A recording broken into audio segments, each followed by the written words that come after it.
Do you remember the show, The Biggest Loser? It was an absolute blockbuster of a show. It was a massive hit worldwide. We had our own version here in Australia, and there was a version in the US that went for approximately 16 seasons, I think. And I don't know if you guys remember, but I remember it. I used to watch it, and you would see the trainers scream at the contestants, like scream at them, like try harder, you're just do more. It was upsetting and like car crash television. You had to watch it. And what those contestants went through is they would exercise like absolutely crazy people. They would just exercise and exercise and exercise, and they would eat very little food. And as a result, they lost an enormous amount of weight. And at the end of the season, you'd have one biggest loser, and that would be the person that would win, say, $250,000 or something like that. And it was a complete transformation. But it was also pretty dangerous in a lot of ways. What happened to those contestants after they left? Well, there were many studies that show that most of the contestants regained all of the weight they lost and more in some instances.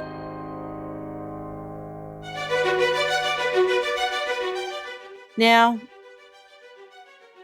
the new weight loss drugs have something in common with that show. And we're going to be talking about that today.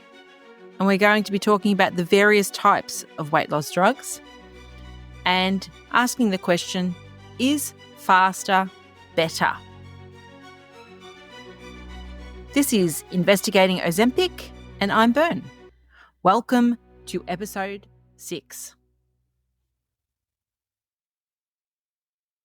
I've said all the way along during this podcast that this podcast is like a jigsaw puzzle.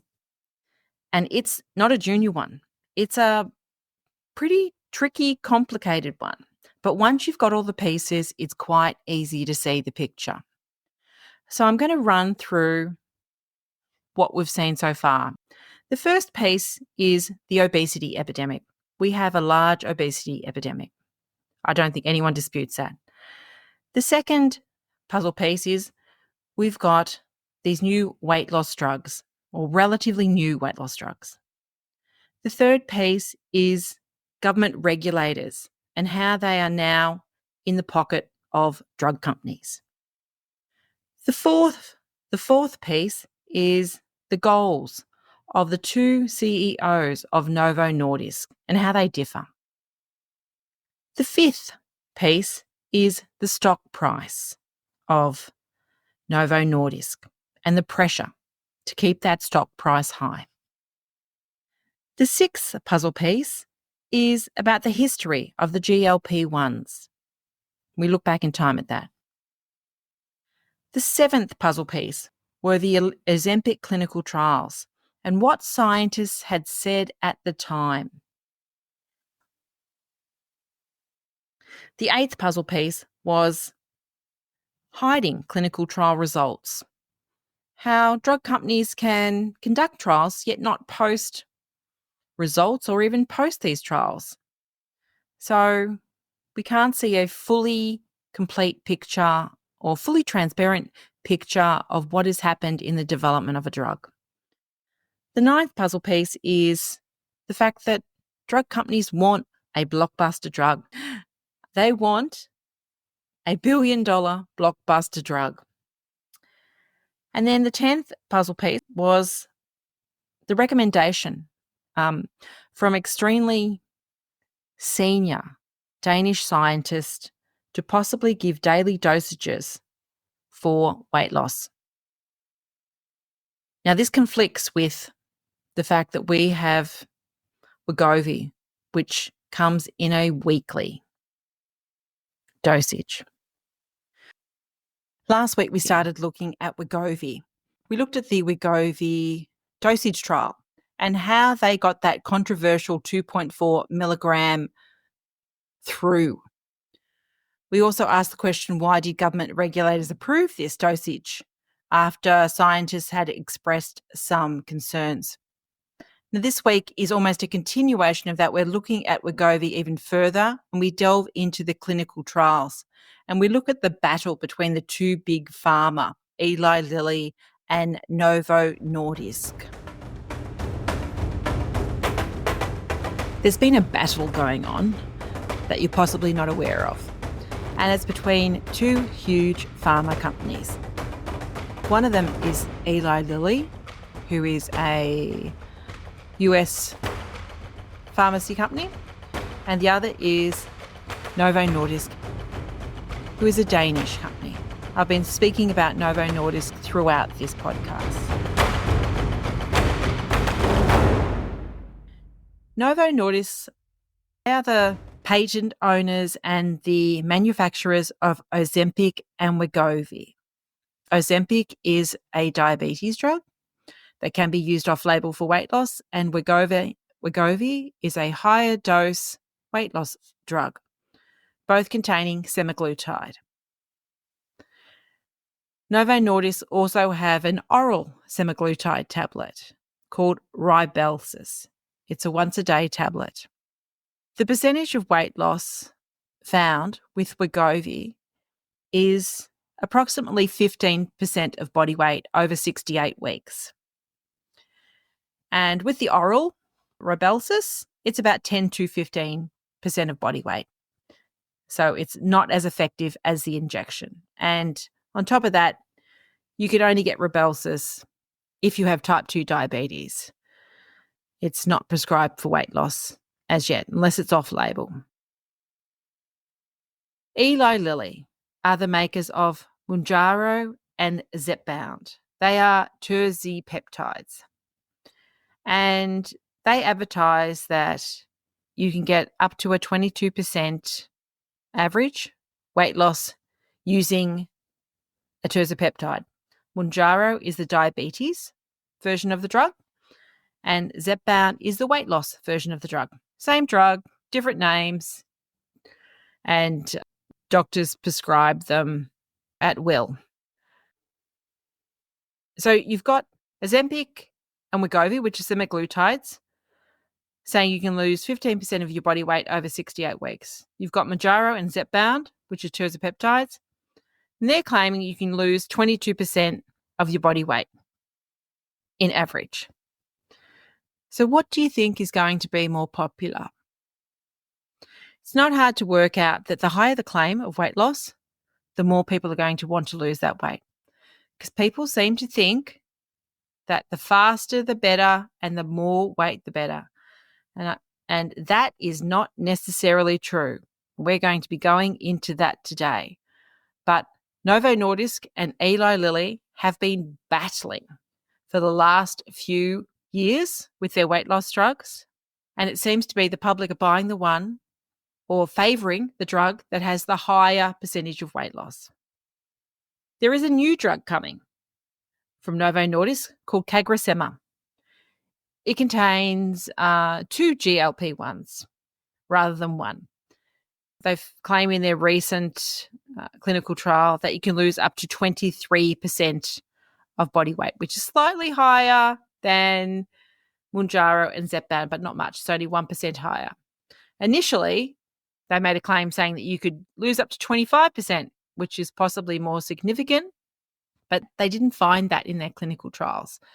And what happened is when they didn't reach that magic 25% number, their share price fell because everybody knows that the public buys what has got the highest figure. It's got to do with the advertising, which is something that I know an awful lot about because I've spent most of my life in advertising. So the higher the figure, the more the public want it. Let the battle begin.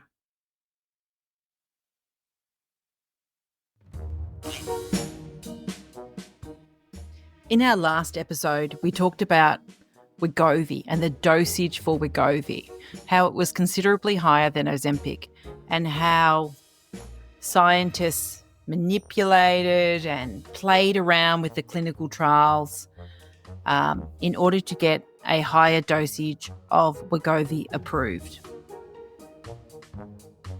Now, the reason that they were after a higher dosage is because a higher dosage generally corresponds with more weight loss.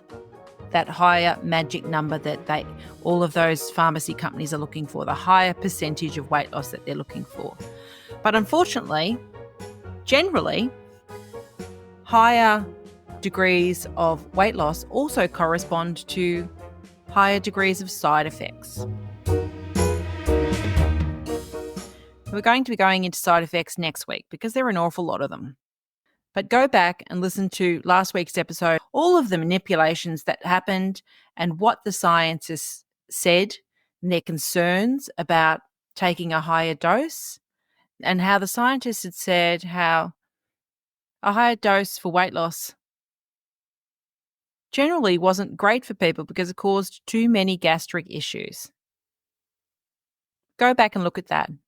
But the reason they want a higher dose is because it corresponds to more weight loss generally, and it generally corresponds to having that magic higher percentage so that they can then advertise it. Advertising is the gold. I can pretty much see what would have happened. I can imagine the advertising agency would have said, "What is your percentage? What is your percentage?" And if it wasn't higher than their competition's percentage, they might as well flush their money down the toilet or take a different tact, because they need that percentage to say, well, we are the fastest, because no one remembers the runner-up. No one. Think about it. No one remembers a runner-up. People are only after, if you've got a choice, they're going to choose the drug in general that has the higher percentage of weight loss. I can imagine people sitting there in their doctor's office and their doctor's going, well, this one's been shown to, have a higher percentage of weight loss, because doctors don't have time to read shit. They're just skimming material. And people are going to go with recommendations like that. That's why it's so important to get that magic higher number. It's for the advertising.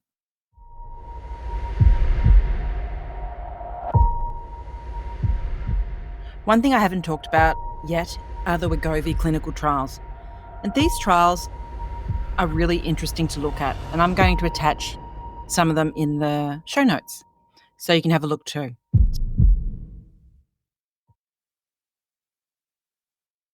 The diabetes clinical trials for Ozempic that Novo Nordisk held were called SUSTAIN, and it stood for the semaglutide unabated sustainability in treatment of type 2 diabetes. What a mouthful, right? The weight loss trials, which were the Wegovy trials, were called STEP. And that STEP stood for semaglutide treatment effect in people with obesity. Both of these trials cost billions of dollars, lots and lots of money. There's quite a few of the STEP trials, approximately 10 of them. What they do as clinical trials is they get a whole group of people and they test the drug on them to find out dosage and safety and side effects and how much body weight is lost. Clinical trials are very, very important, and they're very, very expensive. So pharmacy companies don't jump into these lightly. When we spoke about the CEOs of Novo Nordisk, you would have heard that the long-term CEO did not jump into the STEP clinical trials. He did not push the button to do weight loss trials for semaglutide. He exited the company and a new guy stepped in, and he was the one who pushed the button on those trials.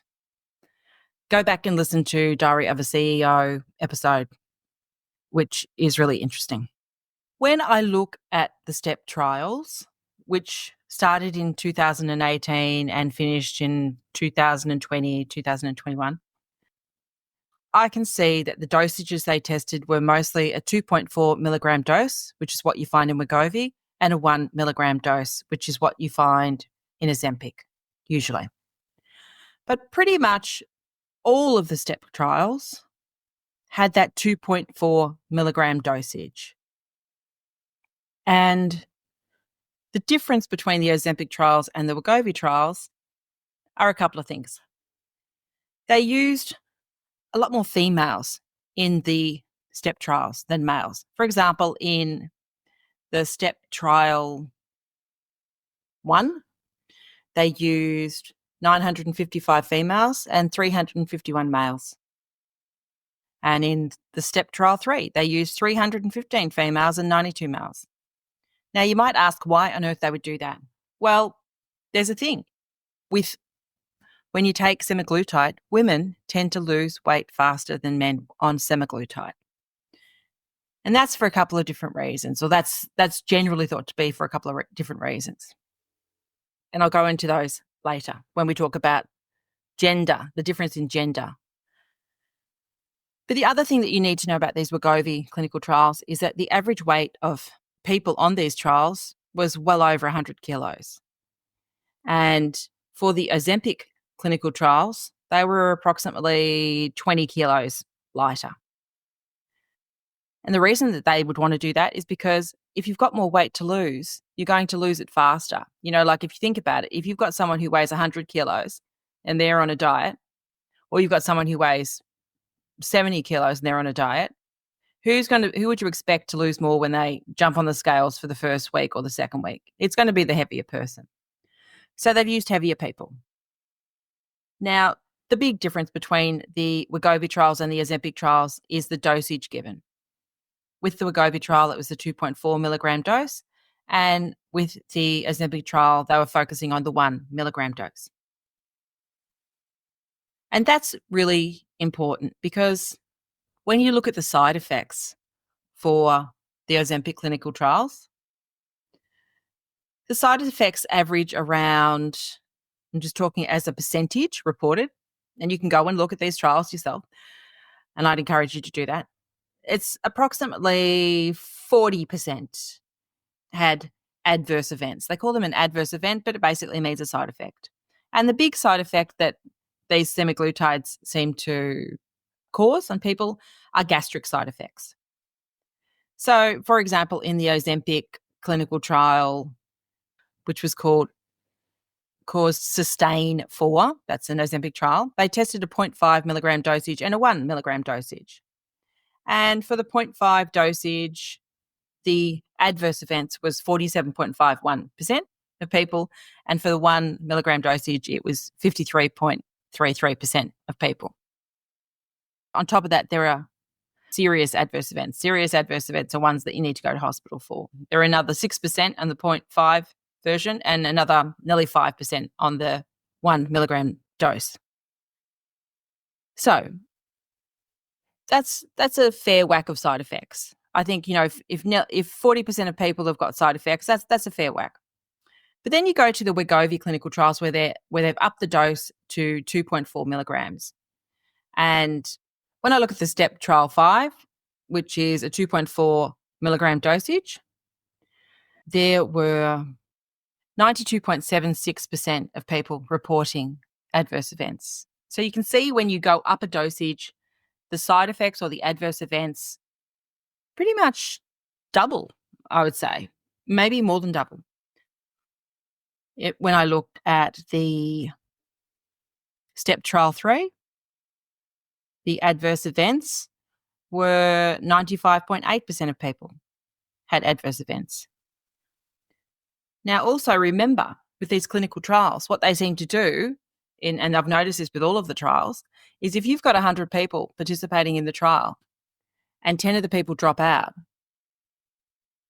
they don't calculate the percentage on the new number of 90. They still calculate the percentage on the 100 number.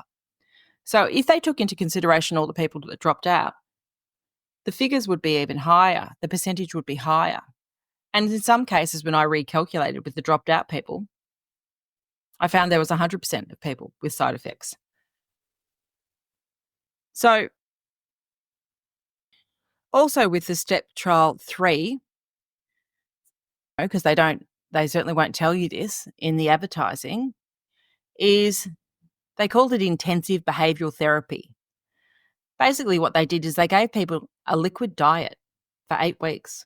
Now, give me a liquid diet for 8 weeks, I'm going to lose a lot of weight, regardless of what drug I'm taking. But they also had nutritionists and behavioral therapy. They encourage people to exercise every day. So you've got to ask yourself, how much is the drug and how much is all of the other stuff you're doing? The cutting back on food, the exercise, the therapist, the liquid diet. How much is that? How much is corresponding?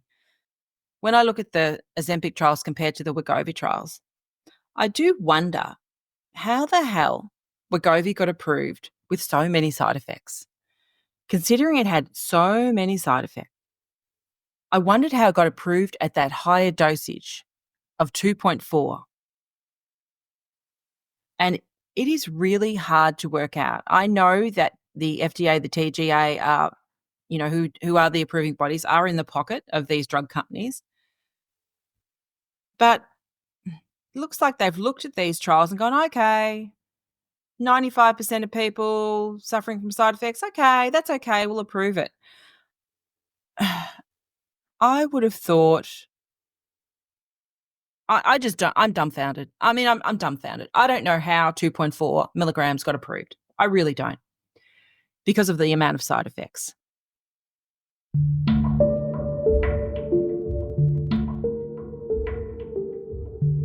One of the arguments I hear all the time is that we've had these GLP-1 drugs. They're not new. We've had them for decades. And that's true. We've had slightly different versions that have been used for diabetes since 2005. What is different is the dosage and the time that those dosages last in the body when prescribed for weight loss. We've never had a 2.4 milligram dose of semaglutide, and we've never had that amount in the body. It's a significantly higher dose that lasts a significantly longer time than what was available in the past. I find that concerning. I know that we have to try drugs and they go out into the community and they get tried. But I do wonder about that higher dosage.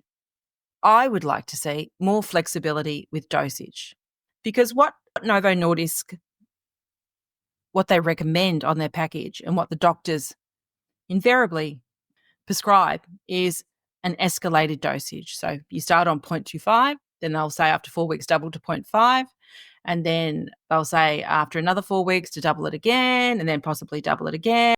They say that the maintenance dosages for weight loss are either 1.7 or 2.4. I mean, they're aiming for 2.4. They basically say that on all of their packaging. I mentioned in a previous episode that in a 2019 review of GLP-1s from 25 leading scientists around the world, they made this statement. They said higher dosages of GLP-1s agonists can achieve clinically relevant weight loss, and greater increases in dose levels, in theory, can drive more weight-lowering efficiency. However, adverse gastrointestinal effects generally preclude the use of higher doses. This was in 2019. This was published 2 years before Wegovy was approved by the FDA in 2021 at nearly 2.5 times the dosage of Ozempic. What I spoke about last week was Wegovy's dose-finding study. And I found that to be fascinating, because instead of using a weekly injection, which is how both Ozempic and Wegovy are required to be administered, this dose-finding study for Wegovy used a low daily injection on the 65% of women participating in the trial, with the maximum dosage per day being 0.4 milligram dosage. Now, I don't know how Novo Nordisk got away with giving these low daily dosages for a dose-finding trial, because no one on the planet is injecting Wegovy daily. It's directed to be a weekly injection. And I spoke about that last week. I also spoke about how the European Medicines Agency questioned this daily injection choice for the trial. And I attached that document last week. Now, fairly recently, teenagers are now being able to be prescribed Wegovy at a dosage of 2.4 milligrams. Now, Novo Nordisk has only conducted one single clinical trial on adolescents, and they did not conduct a separate dosage trial. But that seemed to be enough for the FDA to go, okay, start prescribing. I find that concerning. I don't know what you think, but I think there needs to be more testing before you start giving stuff to kids.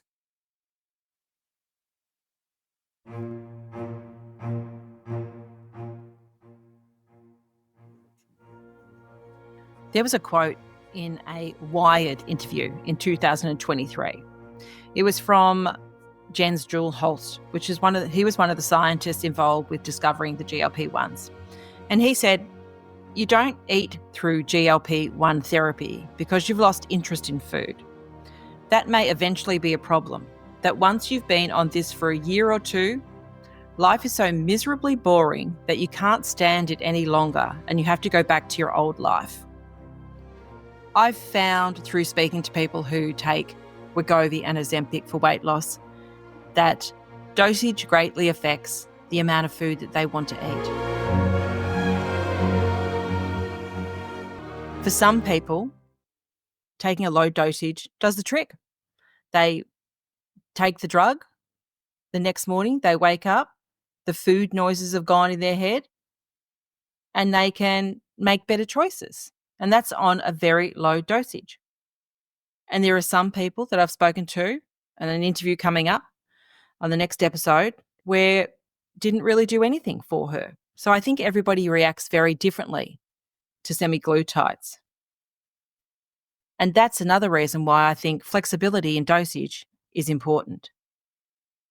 I read a funny article in the New Yorker by David Sedaris, which was about a group of comedians having an audience with the Pope. He commented that I'd sat across from Whoopi Goldberg, who had no appetite and passed me all her plates after just a bite or two. Now, Whoopi's well known for being vocal about taking GLP-1s for weight loss, and I guess her appetite was turned off at this time. I also reached out to some of the Danish scientists involved with GLP-1s, and I got back a really interesting reply from one of the scientists. Now, he told me that a general experience, English is his second language, so keep that in mind, a general experience that some people stay for long on a certain, even low dose to avoid side effects. It is now generally accepted that this is a reasonable approach that may have good results in terms of weight loss. That kind of conflicts with Novo Nordisk's dosage instructions. I believe, and I keep saying this, I believe the dosage instructions need to be much more flexible.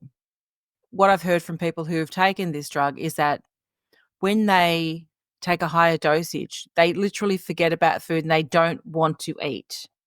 But when they take a lower dosage, and I think it's a fine line of how much you take, and it needs to be monitored by your doctor, they can get to the point where food noises aren't interrupting them, they're not hungry all the time, and they can make better choices. And they don't have so many side effects. Because it's very common, I've spoken to many, many people, and the most common side effects that all the people I've spoken to have said is the gastric side effects. So I would ask the question is, why instruct doctors to tell patients to keep upping the dose to 2.4 if 0.25 milligram works fine for some? Is it because they want people to use more of the drug? I'm thinking it because it sure looks like it would help with the multitude of side effects and the outrageous cost of this drug. I wondered what would happen if someone overdoses on semaglutide, like takes a big dose. Now, according to Australia's Therapeutic Goods, overdoses of up to 4 milligrams in a single dose and up to 4 milligrams in a week have been reported in clinical trials. The most commonly reported adverse events was nausea, and all patients recovered without complications. Now, I wonder what happens when someone is taking too much of semaglutide over a sustained period of time. What harm does that do? Well, no one seems to know. I guess at the minimum, I don't understand why Novo Nordisk do not direct doctors to halt increasing the dosage when using Ozempic or Wegovy for weight loss if a healthy weight loss is being achieved with little side effects on a minimal dosage. I think a better outcome would be for everyone to be on a dose that is correct for them. And I think that these dosages possibly need to be personalised. I believe that we need much more flexibility with our dosages after speaking to everybody and reading all of the clinical trials. I mean, I'm not a doctor, but if you get people telling you the same thing all the time, it becomes quite obvious.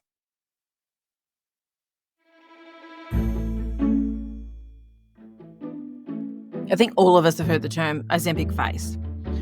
Now, it's not a medical term, it's just a social media term, and it means that you've suffered from some facial changes that occur with rapid weight loss using a Ozempic or Wegovy or other weight loss medication. And it generally means that your facial skin is sagging because the fat has gone out of it. And it can make you look quite old. I've seen people who look far older after they've had a rapid amount of weight loss. It's like, I kind of think of it as like, or it reminds me of like, when people get really sick and they lose a lot of weight quite quickly and their face all sags. And it generally makes your face look a bit hollowed out and increases the look of your wrinkles and lines, and because you've lost fat.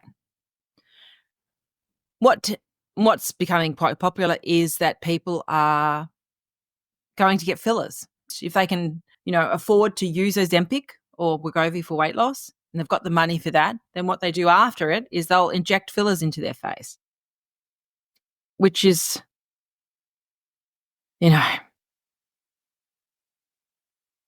distressing. I mean, it's just not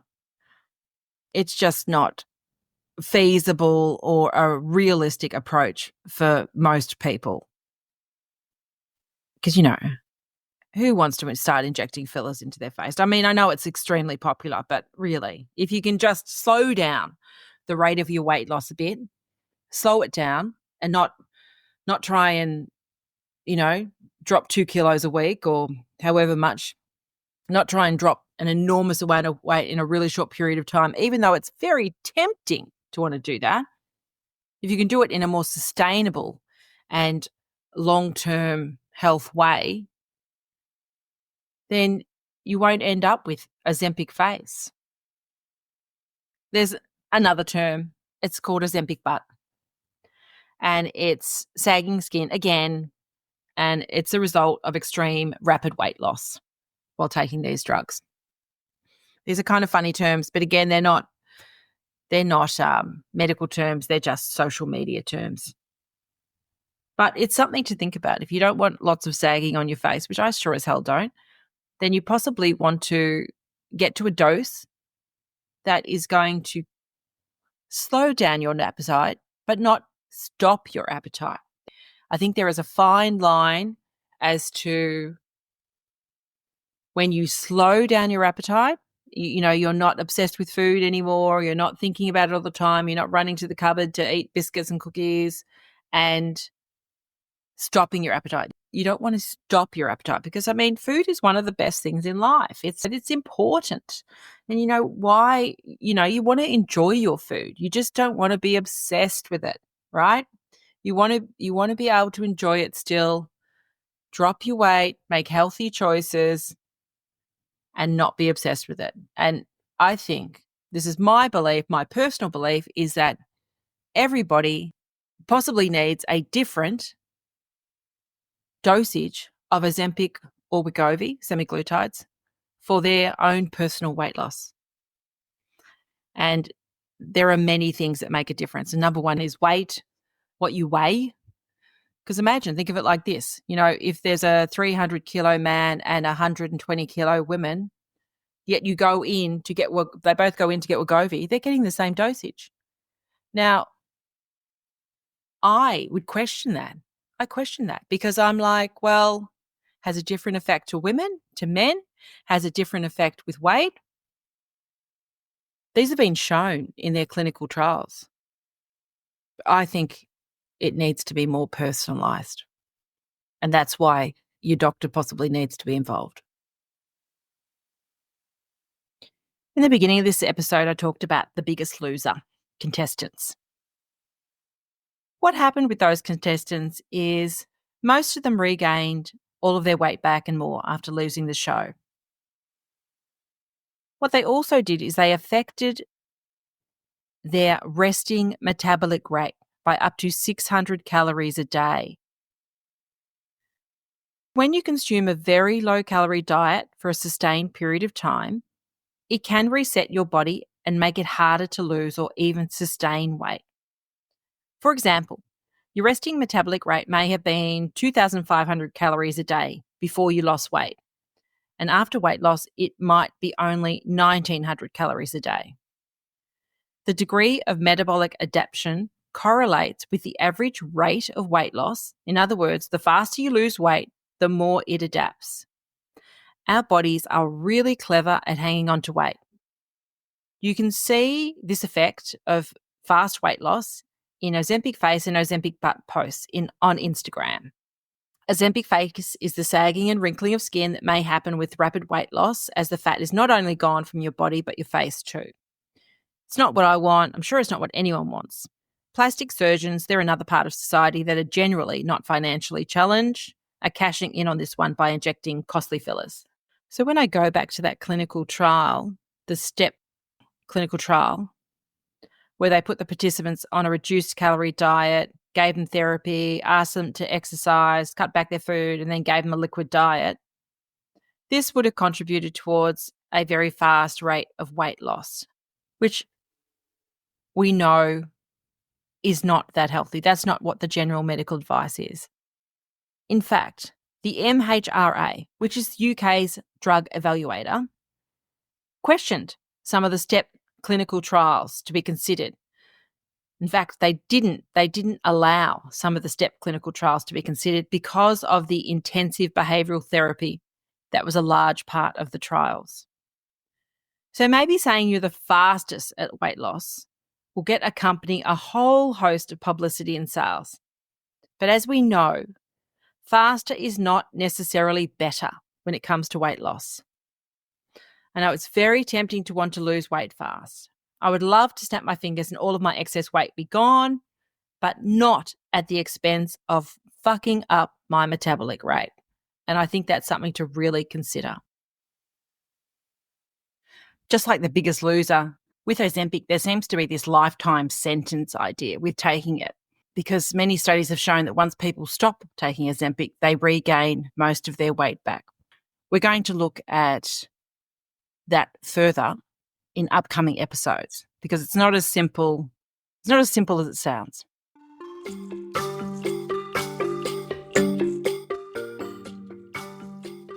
Before I wrap up, I just want to draw your attention to a couple of articles that I've come across. And one of them I find particularly interesting. It's got to do with that new drug that I talked about earlier that Novo Nordisk are developing. It's called CagriSema. This article from MedWatch, dated September 2024, which I'll attach to the show notes, talked about how in the phase 3 studies of CagriSema, they were going to reduce the semaglutide testing down from 2.4 milligrams to 1 milligram and 1.7 milligram dosages for weekly injections. Now, this is pretty unusual. And I saw a comment by a journalist who asked, does that mean that you're going to reduce the amount of Wegovy down from 2.4 to 1.7? And the answer was no. Because, I mean, really, how could they say yes? Think about it. The lawsuits would be incredible. And I think it's certainly a smarter financial decision to reduce a dosage when a drug is in the testing phase and isn't being prescribed to millions of people. I just can't imagine the lawsuits that Novo Nordisk would be facing if they turned around and said, well, now, about Wegovy.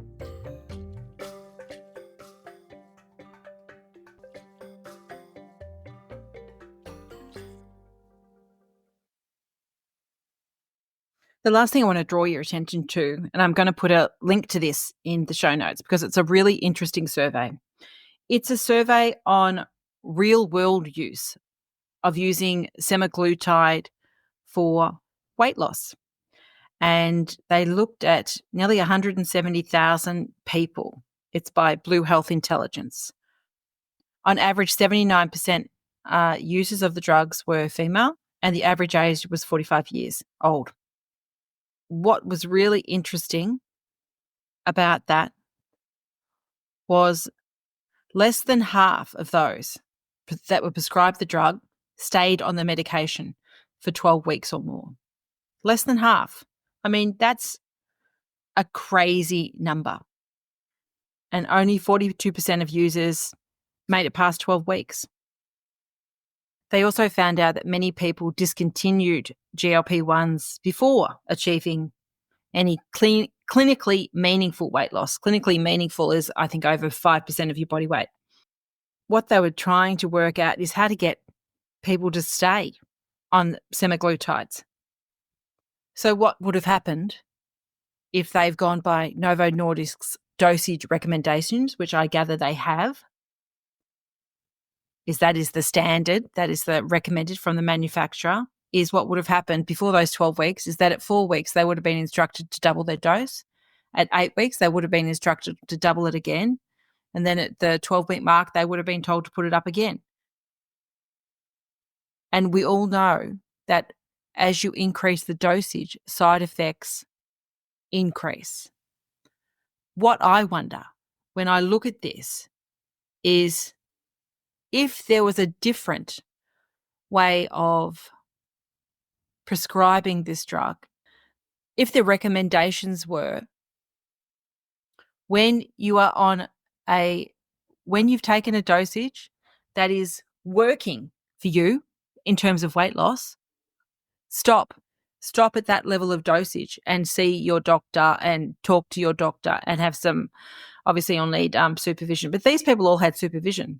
But I wonder if because of the doubling the dosage, is that what made people drop out?